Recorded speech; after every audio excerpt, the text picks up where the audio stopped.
கத்திரிக்காய் பொடி தூவல் செய்யறதுக்கு 1/2 கிலோ கத்திரிக்காய்க்கு ஒரு மீடியம் சைஸ் வெங்காயம், ஒரு 4 பல் பூண்டு நசுக்கினது, கொஞ்சம் கருவேப்பிலை. பொடி செய்யறதுக்கு 1 டேபிள் ஸ்பூன் கடலைப்பருப்பு, ஒரு 10 வேர்க்கடலை, 1 டீஸ்பூன் தனியா, ஒரு 3-4 காஞ்ச மிளகா, ஒரு 1/4 டீஸ்பூன் சீரகம், ஒரு 1/4 டீஸ்பூன் மிளகு எல்லாத்தையும் போட்டு நல்லா வறுத்துக்கோங்க. வெறும் வாணலியில் வறுத்துட்டு அதை நல்லா பவுடராக்கி நம்ம எடுத்துப்போம். கொரன்னு இருக்கணும்.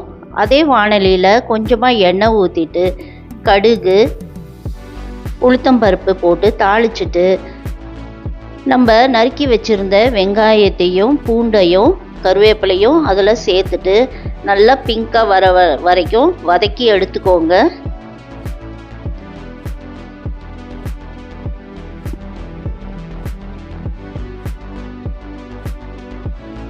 நம்ம இப்போ நறுக்கி வச்சிருந்த கத்திரிக்காவை அதில் சேர்த்துடலாம்.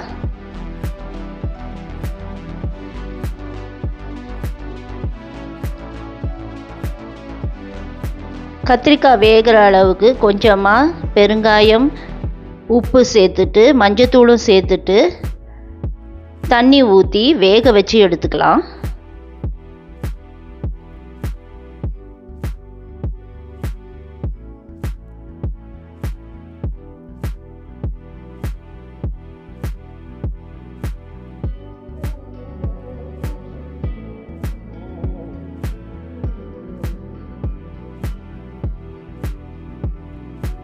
ஒரு 5 நிமிஷம் கழித்து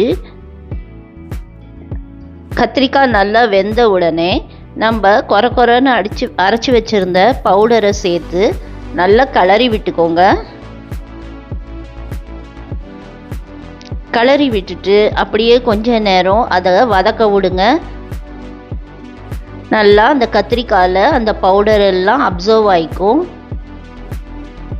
சூப்பரான பொடித்தூவல், கத்திரிக்காய் பொடித்தூவல் ரெடி. இது சாதம், ரசம் சாதம், சாம்பார் சாதம், தயிர் சாதம் எல்லாத்துக்கும் சூப்பராக இருக்கும். செஞ்சு பாருங்கள், சுவைச்சு பாருங்கள். உங்களை நான் அடுத்த ஒரு சுவையான சமையலோடு